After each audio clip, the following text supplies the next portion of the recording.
कृष्णा द्वारा कालिया पर विजय। वृंदावन में कृष्ण का सबसे प्रिय स्थान यमुना नदी था।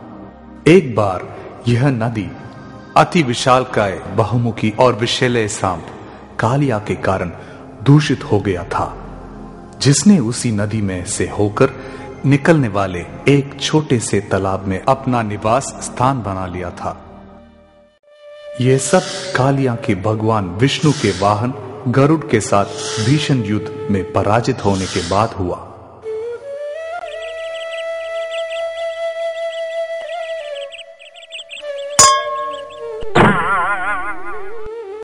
कालिया के जहरीले विष ने यमुना नदी के पानी को इतना दूषित कर दिया कि वृंदावन के वासियों का जीवन संकट में पड़ गया।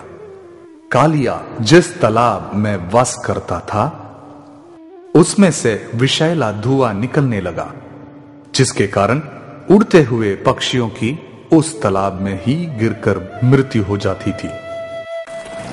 एक दिन गांव के गाय और ग्वाले अपनी प्यास बुझाने के लिए नदी के तट पर गए और उस विषैले पानी को पीकर वहीं पर अपने प्राण त्याग दिए। कृष्णा नदी तट के पास ही खेल रहा था।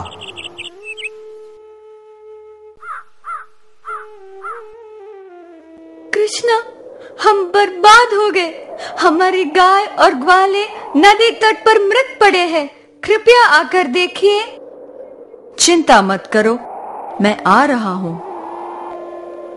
कृष्णा ने उनके शव को देखा और अपनी अद्भुत शक्ति से उन्हें वापस जीवित कर दिया।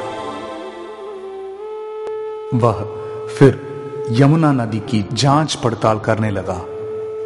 वह नदी के ऊपरी सतह पर विष के फैलने का कारण पता लगाने गया। कृष्णा ने नदी की निचली सतह पर कालिया को देखा और तब जाकर उसे समझ में आया कि असली में क्या हो रहा था। अच्छा, तो ये है अपराधी।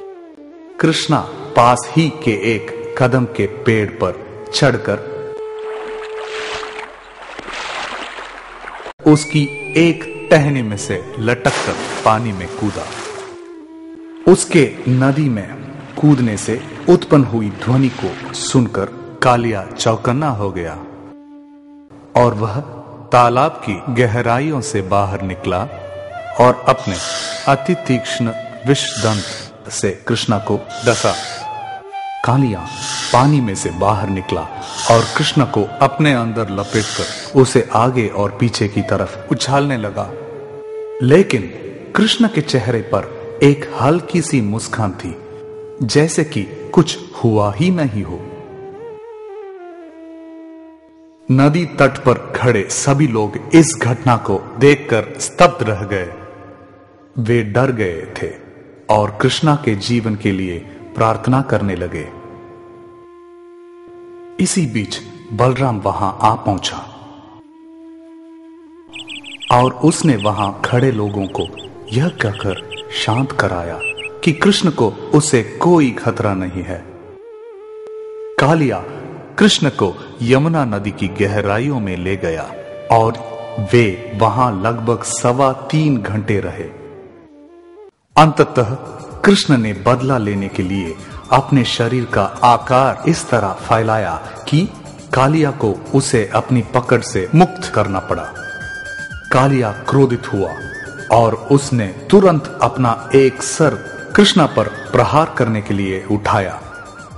लेकिन तब तक कृष्ण ने पूरी शक्ति से अपने आप को कालिया के जकड़ से छुड़ा लिया था और उसके एक सर से दूसरे सर बड़े ही खुशी खुशी नाचने लगा।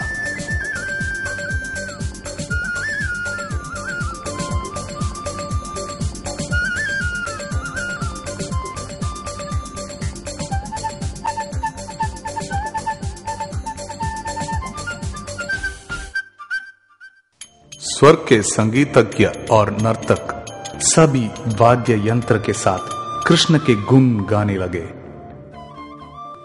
आखिरकार कालिया को कृष्ण से पराजित होना ही पड़ा। कालिया ने अपनी हार मान ली और कृष्ण को वचन दिया कि वह तुरंत ही यमुना नदी छोड़ देगा। कालिया के पराजय के साथ ही वृंदावन के वासी अपने आप को एक बार फिर से सुरक्षित महसूस करने लगे।